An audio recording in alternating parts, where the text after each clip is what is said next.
The iPhone 4, a revolutionary device announced by Steve Jobs just over 10 years ago. It came with many new innovations: 3.5-inch Retina display, front and back glass sandwiching a stainless steel band, front-facing camera, among other additions. It featured the first Apple-made in-house system on a chip, the A4 Powerhouse. This changes everything. Again. Before we jump into using it, we first have to look at what exactly powers this beast. Released in 2010, and released in 8, 16, and 32GB models, it featured a stainless steel band along with a glass housing. This design was future-proof, and it could even be possible to add wireless charging to it. The A4 chipset ran at 1 GHz, but it was technically clocked in at 800 MHz. While it was still an amazing piece of hardware for the time, considering this was a cell phone from 2010. Not to mention that the same chipset was used in the first generation iPad and the iPod Touch 4th generation. Alongside it was 512 MB of RAM, which was the main bottleneck for the system, but considering it didn't get updated past iOS 7, it ran decent enough. When it was launched, it came with iOS 4, which was pretty capable for the time, and it ran up to iOS 7.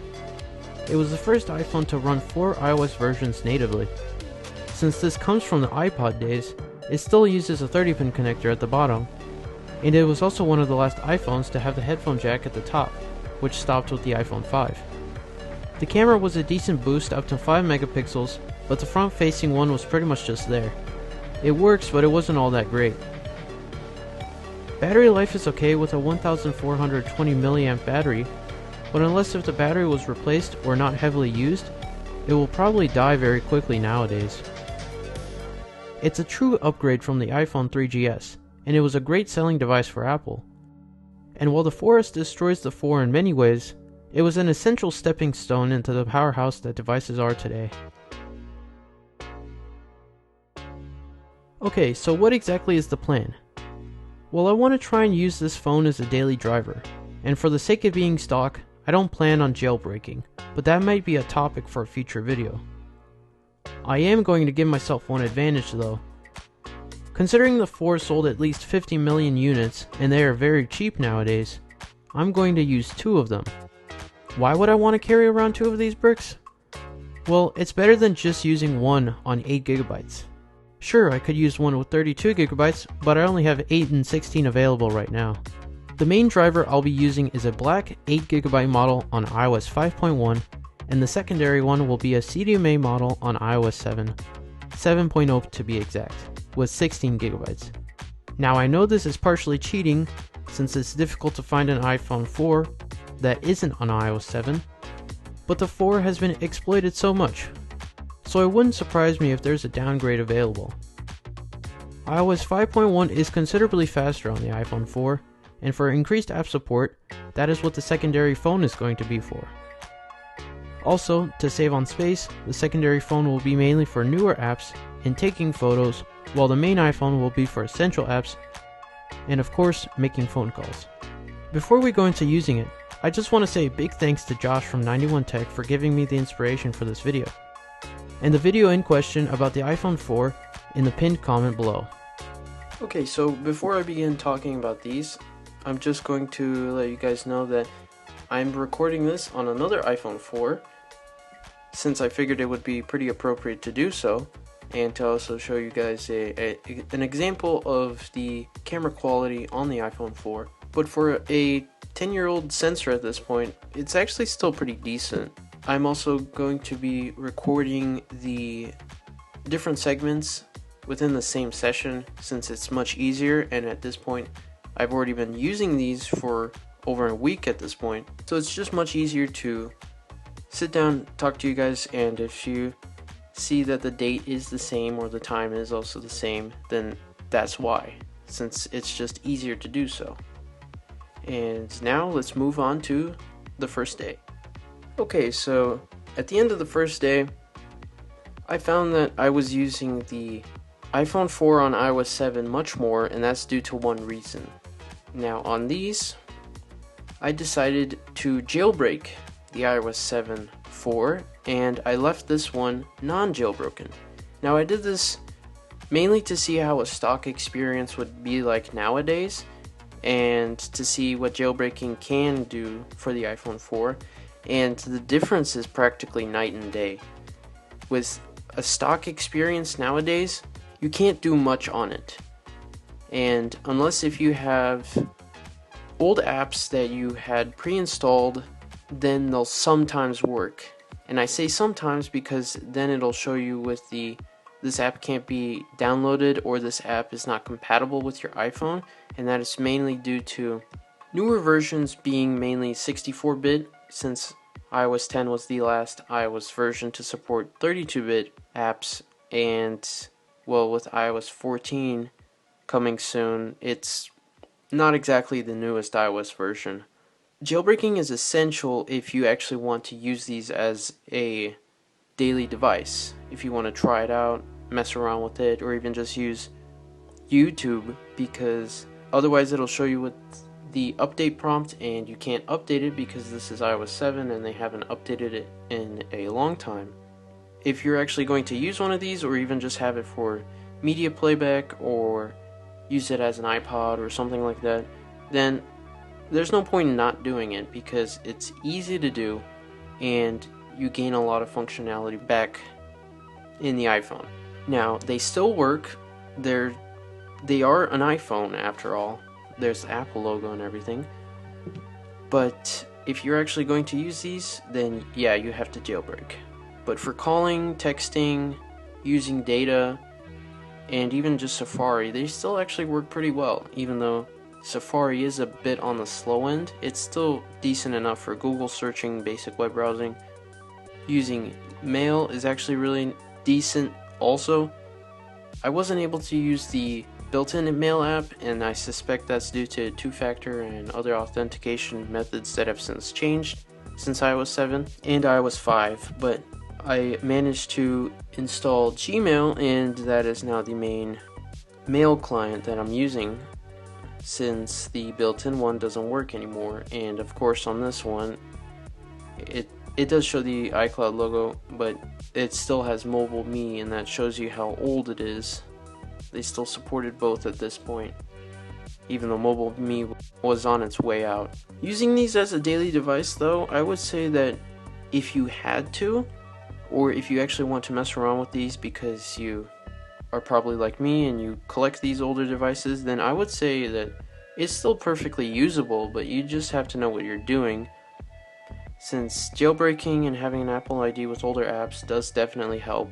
That's pretty much it for now. It's only been the first day, and of course I decided to mess around with Cydia, since you can do fun stuff like widgets, which is also going to be in iOS 14, so this 10-year-old device has already been ahead of iOS 14 for a long time now. I believe these widgets are actually kind of old, probably since the iOS 7 days, but that's pretty much it for the first day, and then we'll just have to see how the week progresses.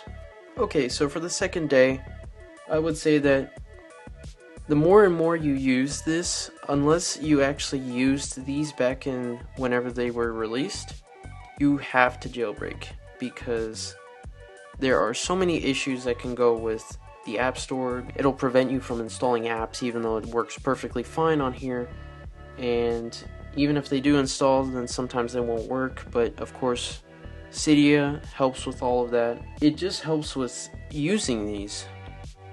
Now as for carrying 2 bricks, or they're not as heavy, since this was when they were making them lighter and lighter.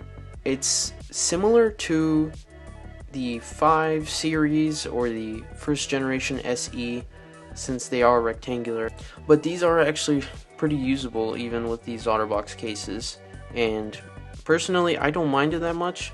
And considering the phone I used before this was a 6 Plus, that is also big as well. Even though it's thinner, it's much wider and taller, and a smaller phone is actually a bit more convenient.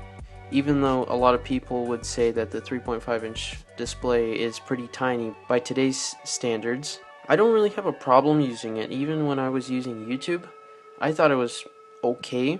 It's tolerable. It's not exactly the best way to view YouTube, but you can also stream this to a TV and that works perfectly fine. It can be a bit laggy sometimes, considering the iOS 7 is pretty slow on the 4, and iOS 5 is extremely different since this was the skeuomorphic days. But the Retina displays on these, no matter the iOS version, it actually does help out a lot because, of course, the older iPod Touches and iPhones and the first couple generations of the iPad, they don't have a Retina display. And the Retina display does make it look much nicer. It's crisp, and it still has the same pixel density as some of the newest iPhones, such as the XR. Personally, to wrap up day 2, the screen size doesn't really affect me, but it would probably affect a lot of people. I don't mind the slower speeds on these, as it's actually kind of fun to mess around with them, and because I have 2 of these, if one is taking a while to do something, I could just play a game or something else on the other one. Okay, so for day 3, I suspect that a lot of these days are probably going to be very similar, and of course I tried to download some newer apps that I would sometimes use, and of course they don't work properly. At the same time, I did spend some time trying out some different tweaks and enhancements, and personally, it's been a decent experience so far. I'm seeing this in the way of how I would view it, since I collect these older devices and I actually like using them, but for the general public, I would assume that they would probably stick with what they have, since of course these are 10 years old at this point, and a lot of new apps a lot of people use nowadays would not work properly, or they would not work at all. But for me, since I like messing around with them and using tweaks and whatnot, it's actually been okay. But of course, a lot of people use newer iOS versions, and of course with the older versions dropping in support, it's not exactly a pleasant experience, but it's still fun to mess around with these, and I thought that that is part of the challenge, and I actually like doing this.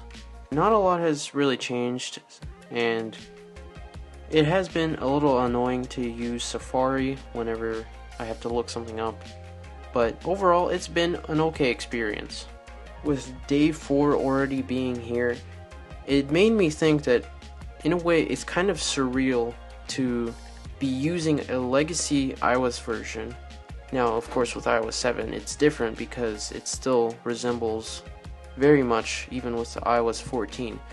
But with iOS 6 and below, it's just crazy to see the bars of your carrier on here, and with the AT&T logo, it's just really cool to see, and you don't really see this a lot nowadays, since a lot of the older legacy devices are iPods, and the oldest legacy ones are still using non-retina displays, so seeing a 4 with the carrier on a older iOS version, it's just crazy to think that it's getting a signal. But I actually really like that, and it's kind of like you're stepping back in time to when these were actually new.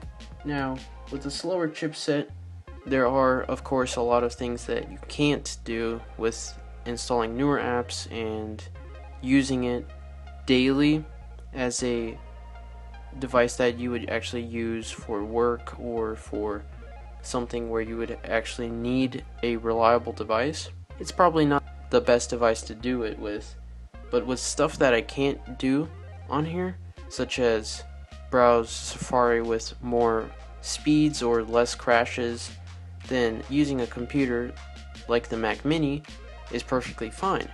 And of course it does everything you would expect a smartphone to do, and considering this is from 2010, it still holds up quite a bit. Jailbreaking definitely does help, and there's a lot of fun things you can do with these, even if you don't use it as a phone. You can always just use it as an iPod, or use it to store files, or you can still do a lot of stuff with these. Internet streaming for music and whatnot. It made me realize that there's still a lot of potential in these now obsolete devices.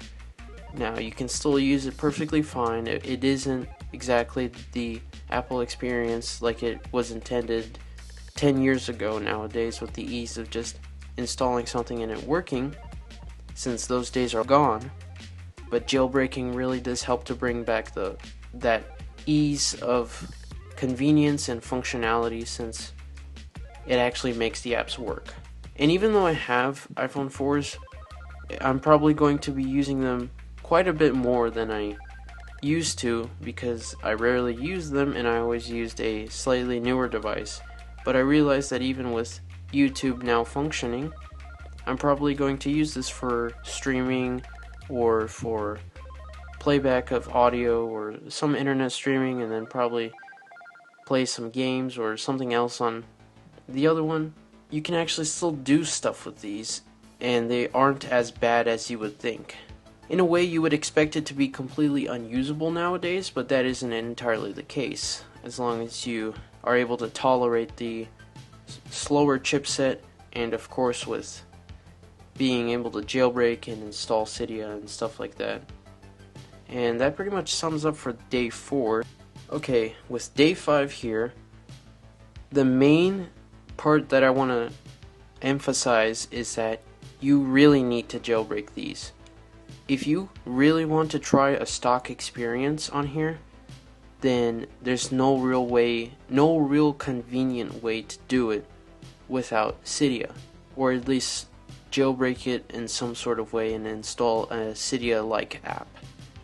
It just makes the phone work so much better, because it makes stuff like YouTube work again. If you're able to use Discord, installing older apps that you wouldn't be able to use normally. And of course, you can do fun stuff like widgets.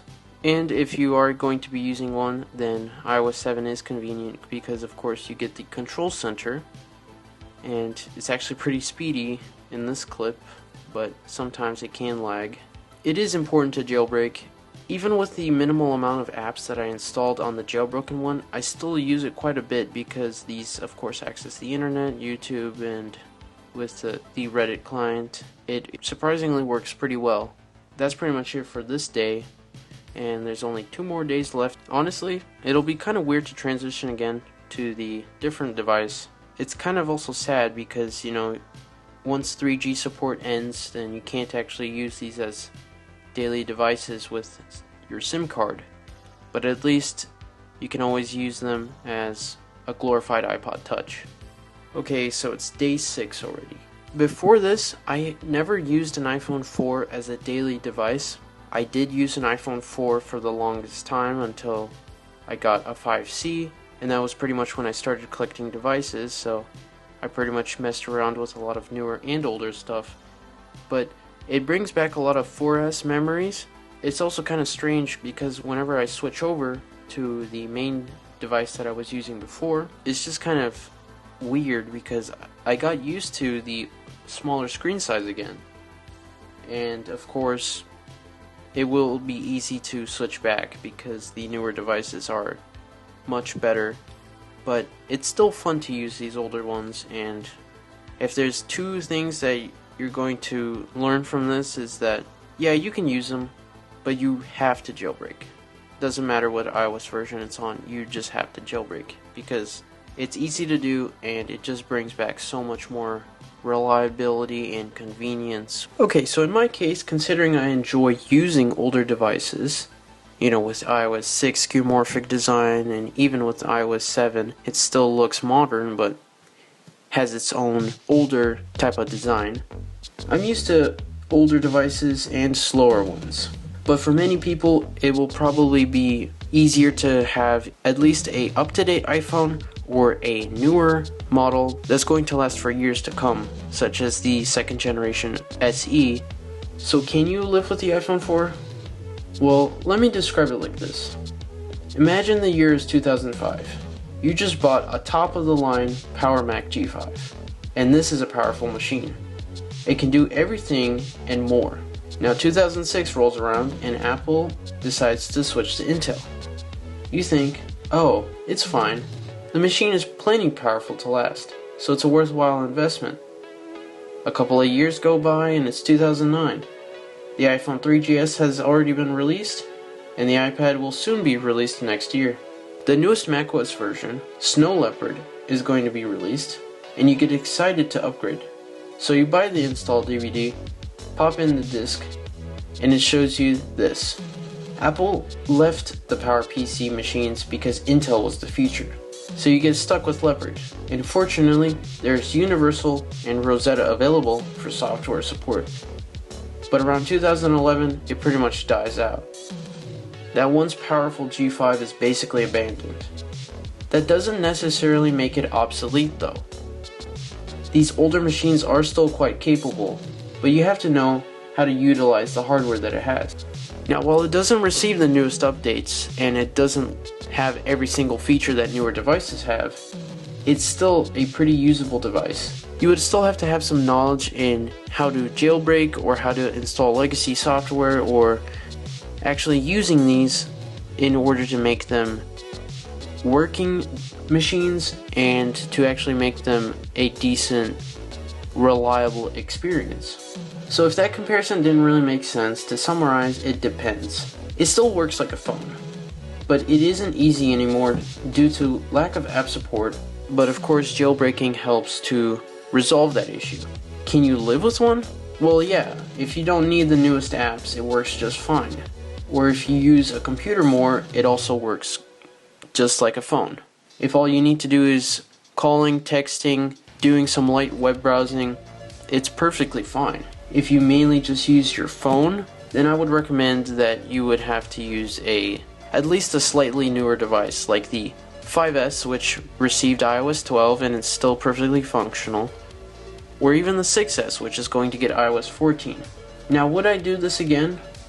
Definitely, to see how they hold up in the future. I did expect problems going in, but the amount that I was able to do surprised me. It's still a capable device, but you have to know how to take advantage of the hardware it has, and jailbreaking can really help you do that. So, to end off this video, if you guys liked it, let me know in the comments. I had a lot of fun making this, and thank you guys so much for 100 subscribers, which is just insane to think about at this point. I would definitely like to revisit the iPhone 4, and just to say again, the amount of support that you guys have shown me is just incredible. I hope that this video was as detailed as possible, since I tried to capture my experience with using it, and prior to making these clips, I did write down my experience with them personally. If you want me to make more videos like this, then let me know by showing support or leaving suggestions down below. And I do want to do these types of videos with newer and older devices. Now, with even older ones, that'll probably vary due to carrier signals potentially being outdated or stuff like that. But that'll be resolved whenever that happens. That's pretty much it for this video. Thank you again so much for the support that you guys have given me. And be sure to check out the Discord and subreddit if you want. And thank you very much for watching.